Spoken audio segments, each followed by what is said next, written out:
Olá pessoal, sejam muito bem-vindos a mais um vídeo do canal do PPG Fisiologia URGS.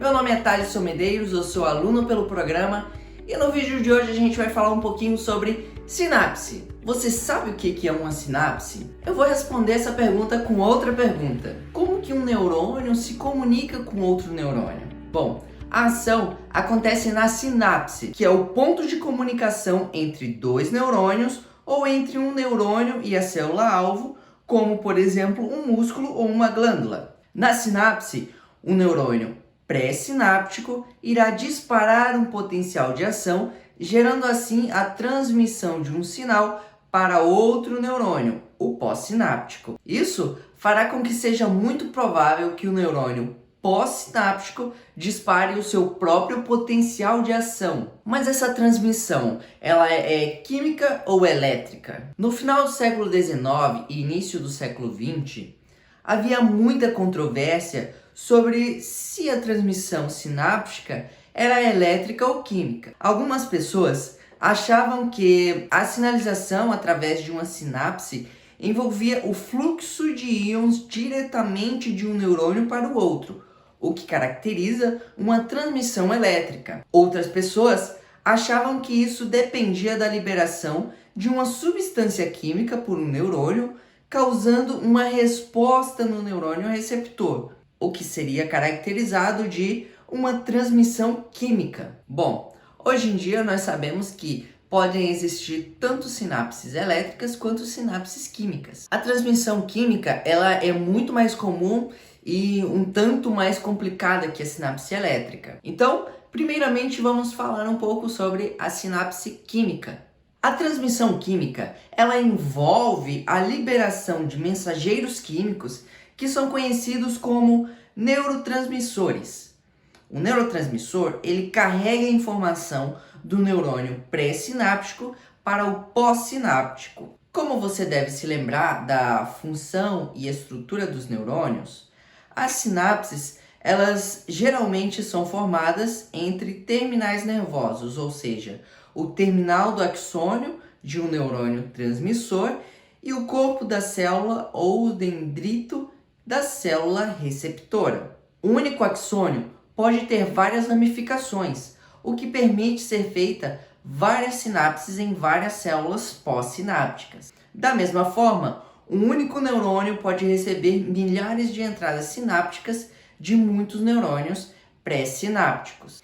Dentro de um terminal do axônio de uma célula transmissora, há muitas vesículas sinápticas. Elas são esferas que estão ligadas à membrana e repletas de moléculas de neurotransmissores. E também há um pequeno espaço entre o terminal do axônio do neurônio pré-sináptico e a membrana da célula pós-sináptica. E esse espaço ele é chamado de fenda sináptica. Quando um potencial de ação ou impulso nervoso chega ao terminal do axônio, ele ativa canais de cálcio, voltagem dependente, na membrana da célula.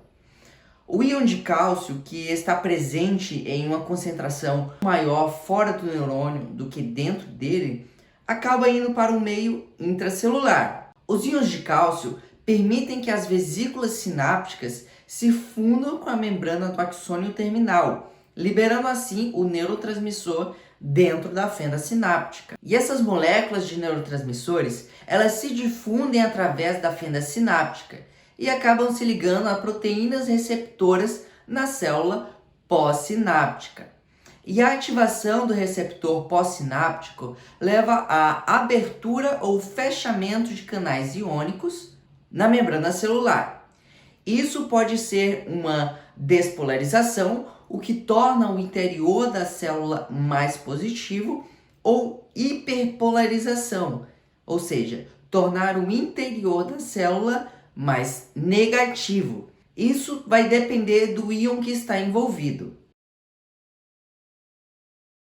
Quando o neurotransmissor se liga ao seu receptor em uma célula receptora, ele faz com que os canais iônicos se abram ou se fechem. Isso pode produzir uma mudança localizada no potencial da membrana da célula receptora. Em alguns casos, a alteração torna a célula-alvo mais propensa a disparar o seu próprio potencial de ação. Nesse caso, a mudança no potencial de membrana é chamada de potencial excitatório pós-sináptico, ou PEPS.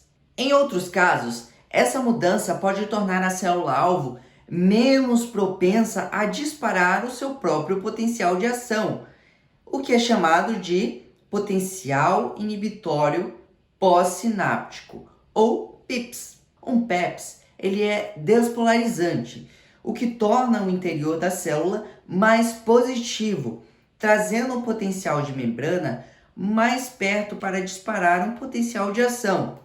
E às vezes, um único PEPS ele não é grande o suficiente para trazer o neurônio ao limiar, mas ele pode se somar com outros PEPs para desencadear um potencial de ação. Já no PIPS, tem um efeito oposto, ou seja, ele tende a manter o potencial de membrana do neurônio pós-sináptico abaixo do limiar de disparo de um potencial de ação. Os PIPs eles são bem importantes porque podem neutralizar ou anular o efeito excitatório dos PEPs. Em todas as sinapses elétricas, diferentemente das sinapses químicas, há uma conexão física entre os neurônios pré- e pós-sinápticos. Essa conexão assume a forma de um canal que é chamado de junção, que permite que uma corrente, íons, passe diretamente de uma célula para outra. As sinapses elétricas, elas transmitem sinais bem mais rapidamente que as sinapses químicas. Bom, agora eu tenho mais algumas perguntas para vocês. Por um lado, elas são mais rápidas, o que pode ser importante em circuitos que ajudam um organismo a escapar de um predador. Também, as sinapses elétricas permitem atividades sincronizadas de grupos de células. Em muitos casos, elas podem carregar correntes em ambas as direções, de forma que a despolarização de um neurônio pós-sináptico levará à despolarização de um neurônio pré-sináptico. Isso meio que vincula as definições de pré-sináptico e pós-sináptico. Vocês conseguem imaginar quais seriam algumas desvantagens da sinapse elétrica? Ao contrário das sinapses químicas, as sinapses elétricas elas não podem transformar um sinal excitatório em um neurônio em um sinal inibitório em outro. Mais amplamente, estariam relacionadas à falta de versatilidade, flexibilidade e capacidade de modulação do sinal que vemos na sinapse química. Agora a gente vai fazer um breve resumo de tudo isso que eu falei e vamos marcar alguns pontos que foram bem importantes. Os neurônios se comunicam uns com os outros em pontos de contato que são chamados sinapses. Em uma sinapse, um neurônio envia uma mensagem para o neurônio-alvo. A maioria das sinapses são químicas. Nessas sinapses, a comunicação é feita usando um mensageiro químico. Outras sinapses são as elétricas, e nessa sinapse ocorre um fluxo direto de íons entre as células. Em uma sinapse química, um potencial de ação faz com que o neurônio pré-sináptico libere neurotransmissores. Essas moléculas elas se ligam aos receptores da célula pós-sinápticas e a torna mais ou menos propensa a desencadear um potencial de ação. Sinapse é um assunto bem complicado e que exige muito estudo para a compreensão. Hoje eu apresentei apenas uma breve introdução para vocês desse assunto. Caso vocês queiram vídeos mais aprofundados sobre esse tema, deixe aqui nos comentários. Agora eu vou ficando por aqui e até o próximo vídeo.